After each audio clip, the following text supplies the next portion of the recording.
ഒരു വീട്ടിൽ ഒരു 3 പേരുണ്ടെങ്കിൽ 3 പേർക്ക് 3 വ്യത്യസ്തമായ രീതിയിലായിരിക്കും മുട്ടകൾ പാകം ചെയ്ത് കൊടുക്കേണ്ടത്. പക്ഷേ എല്ലാവർക്കും അറിയാമായിരിക്കും ഈ എഗ് ടൈമർ എന്നാണ് ഇതിൻ്റെ പേര്. പക്ഷേ എനിക്കറിയില്ലായിരുന്നു കേട്ടോ, ഉള്ള സത്യം ഞാൻ പറഞ്ഞേക്കാം. അപ്പോഴും നമുക്ക് ഇതിനകത്ത് വന്നിട്ട് സോഫ്റ്റ്, മീഡിയം, ഹാർഡ് ഇങ്ങനെ ഒരു ക്രമത്തിൽ കൊടുത്തിട്ടുണ്ട്.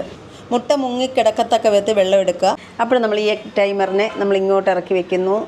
മുട്ടകൾ ഓരോന്ന് പറക്കി വെക്കുന്നു. ഇത് ഫസ്റ്റ് ഫുൾ റെഡായിരിക്കും.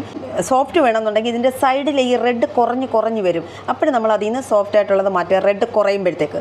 ഇപ്പോൾ ഇതിൻ്റെ സൈഡ് കണ്ടോ, ആ നിറം മാറി കണ്ടോ, ഒരു റൗണ്ട് കണ്ടോ, ഇതാണ് നമുക്ക് ഒരെണ്ണം നമുക്ക് മാറ്റാം. ഇത് സോഫ്റ്റാണ്. ഇപ്പോൾ കണ്ടോ, ഇതിപ്പോൾ മീഡിയം ആയിട്ടുണ്ട്. അതിനകത്ത് റെഡ് എല്ലാം പോയി കേട്ടോ. അപ്പോൾ ഇത് ഫുള്ളായിട്ടുണ്ട്. ഇത് സോഫ്റ്റ്, മീഡിയം, ഹാർഡ്. ഇത് ശരിക്കും കൂടുതൽ പ്രയോജനം ഹാഫ് ബോയിൽ ചെയ്യുന്നതിനാണ് കേട്ടോ. അപ്പോൾ ഓക്കെ, ബൈ.